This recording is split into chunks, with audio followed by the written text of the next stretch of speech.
삼성전자가 결국 갤럭시 노트 7의 판매를 완전 중단시켰습니다. 이 말인즉슨 노트 7의 단종을 의미합니다. 발화의 원인이 배터리 때문이라고 보고 새기기로 교환을 시작한 게 한 달도 되지 않았죠. 그런데 그 새기기마저 폭발을 하자 결국 단종이란 극약 처방을 내놓은 겁니다. 오늘 이 사태 짚어봅니다. 먼저 50일째 불편을 겪고 있는 이 갤럭시 노트 7 이용자들, 그 가운데 한 분의 목소리 직접 들어보죠. 나와 계십니까? 네, 안녕하세요. 갤럭시 노트 7을 구매하신 지는 얼마나 되셨어요? 제가 8월 달에 사전 예약으로 구매했어요. 근데 그 초기 물량이 폭발 사고가 나고 새기기로 교환해준다 한 게 9월 중순이니까. 근데 새기기는 받으셨어요? 아니요, 아직까지도 교환을 못 받고 있어야죠. 구기기를 아직 새기기로 못 받으신 상태였어요? 네, 대리점에서는 교환이 재고가 없어서 못한다 했고요.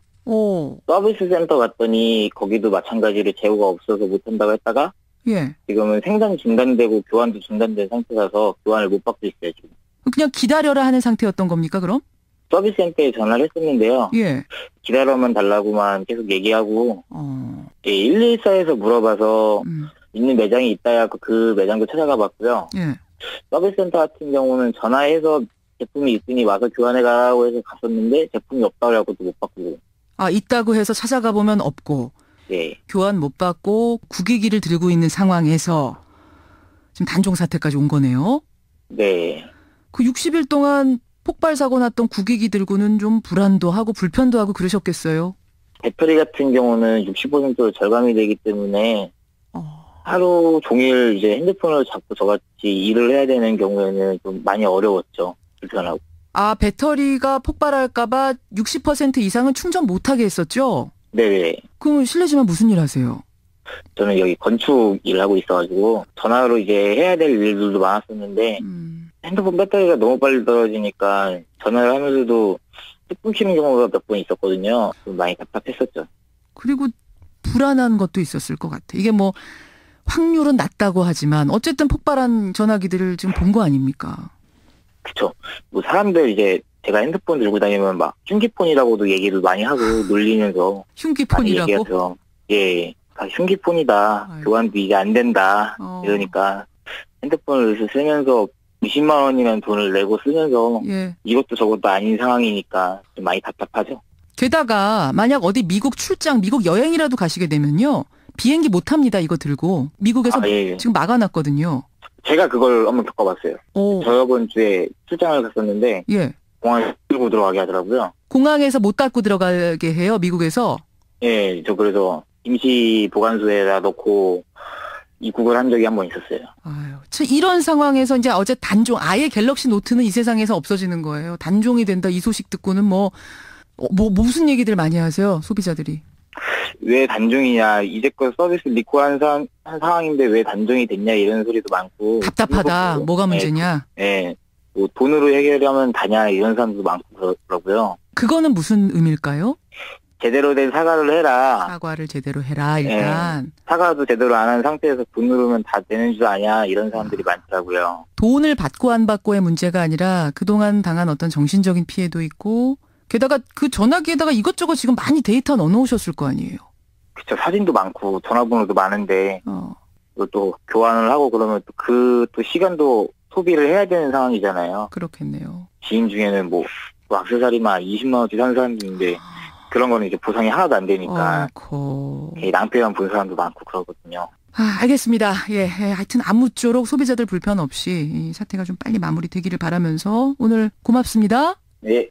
갤노트 7의 사용자 먼저 만나봤습니다.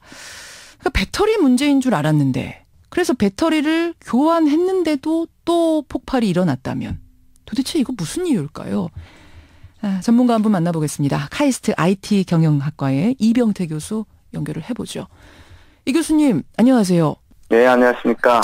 아니, 배터리만 교체하면 된다 했는데 또 터졌어요. 근데 폭발한 거는 지금 세 기기 중에 폭발한 건 2대뿐인데 바로 단종.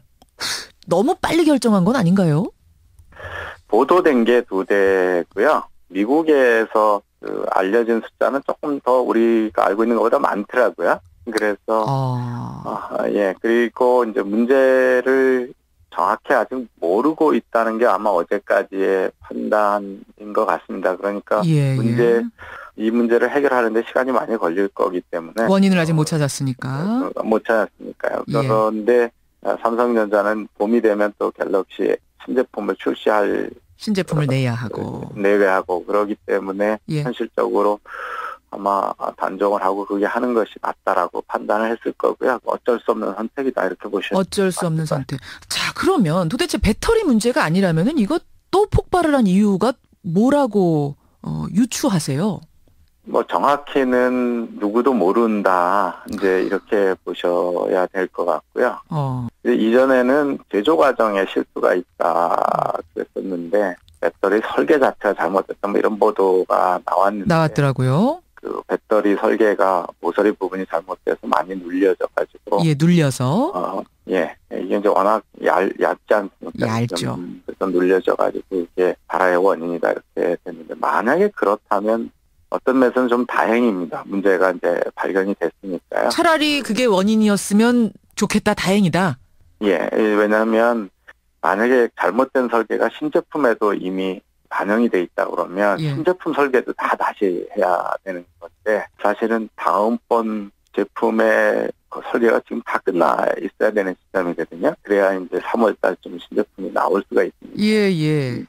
그런데 만약에 그거가 지금의 문제를 포함하고 있다 그러면 그리고 원인을 못 찾는다 그러면 다음번 출시 시점까지도 지금 불확실해지니까 신제품 출시까지 영향을 줄 수밖에 없는 상황. 원인이 정확히 밝혀질 때까지는 진짜 신제품 못 내겠는데요. 어떻게 보면.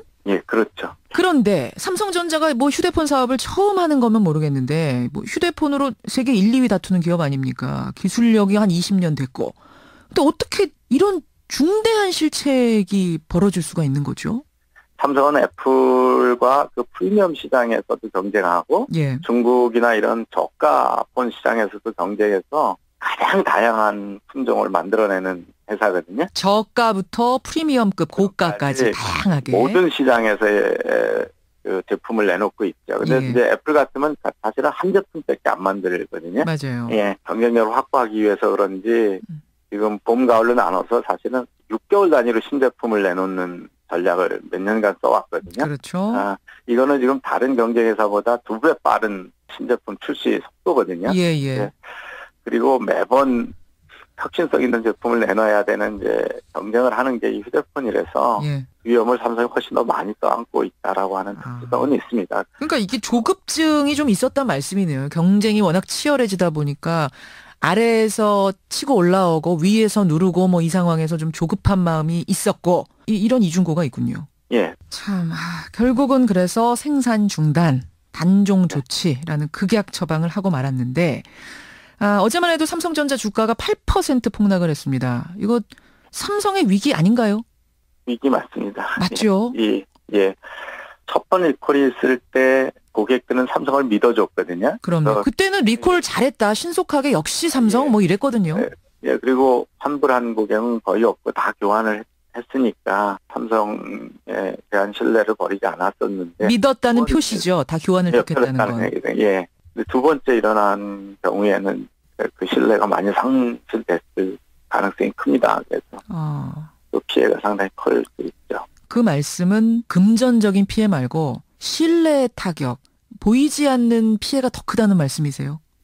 그럴 수 있습니다. 지금 삼성이 이제 가장 치열하게 경쟁하는 시장은 누가 뭐래도 미국하고 중국입니다. 그래서 거기서 이제 그중에서도 가장 치열한 경쟁 시장이 미국에서 문제가 커졌기 때문에 뭐 사실은 유럽이나 이런 데는 아무런 피해도 보지 않았고 출시도 안 됐는데 이 뉴스로 워낙 커져버리니까 브랜드에 손상이 있다 이렇게 봐야 될 것 같습니다. 그러면 금전적인 피해, 경제적인 피해를 100이라고 친다면 보이지 않는 피해는 어느 정도나 된다라고 가늠하세요? 전문가가 보시기엔. 이 이후의 문제를 어떻게 빨리 신속히 해결하느냐에 따라 다를 것 같습니다. 그러니까 우선은 지금 환불과 교환을 해줘야 되지 않습니까? 내일부터 실시한답니다. 200만 대 가까운 세트를. 그런데 그 고객이 삼성 고객으로 남아있을지 다른 회사로 가버릴지 이제 삼성이 이 고객들이 삼성을 떠나지 않도록 어떻게 적극적인 노력하고 투자를 하느냐. 예. 이거가 이제 피해 규모를 결정하게 될 거고요. 아까 말씀드린 대로 신제품에 이런 문제가 없다라고 하는 거를 지금 단종을 시켰어도 예. 무엇이 문제였고 이걸 우리가 해결했다라고 하는 시그널을 빨리 시장한테 줘야 되거든요. 그렇지 않으면 후속작에 대한 소비자 선택도 쉽지 않을 거기 때문에요. 빨리 원인 찾는 게 중요하다. 네, 빨리 찾고 그리고 원인을 찾고 해결했다라고 하는 시장에 빨리 시그널을 보내줘야 되는 게 되게 중요합니다. 그러니까 이게 노트 7에서 끝나는 문제가 아니라고 보시는 거네요. 그 노트 7의 홍채 인식이나 여러 가지 새로운 방수 기능이나 뭐 좋은 기능들에 대해서 호평이 있지 않았습니까? 예. 그래서 그게 지금 갤럭시 A8에 반영됐을 가능성이 크거든요. 그대로 그러네요. 예. 그런 의미에서. 그런데 원인을 못 찾았다. 그러면 이거 찾을 때까지 A8도 못 내놓는 거가 되는. 예. 그 삼성이란 기업이 워낙 큰 기업이다 보니까 우리나라 경제 전체에 어떤 영향을 줄까 이것도 큰 관심사입니다. 어떻게 보세요? 악재는 틀림이 없습니다. 삼성전자가 우리나라 전체 GDP의 한 13.8% 정도 하는 기업이니까. 삼성전자만 해도 그래요? 예. 네, 그러니까 어마어마한 거고요. 그중에 매출의 반이 무선 사업이고요. 휴대폰. 비중이 워낙 크고 이제 삼성전자만 되는 게 아니라 이통사나 판매점, 액세서리 판매 연관 산업이 좀 많은 데다가요. 맞아요. 수습을 빨리 못하면 이제 피해가 훨씬 클 수가 있고 최근에 이제 우리나라가 이런 경제 악재가 겹치고 있는데 이 문제까지 터졌다 이렇게 우려가 됩니다. 걱정스럽네요. 그러잖아도 불경기인데 엎친 데 덮친 격으로 이 문제까지. 아무쪼록 아까 말씀하셨듯이 빨리 원인 찾아서 해결됐다는 시그널을 시장에 줄 수 있기를 기대하겠습니다. 여기까지 오늘 말씀 듣죠, 교수님. 고맙습니다. 예, 고맙습니다. 카이스트 이병태 교수였습니다.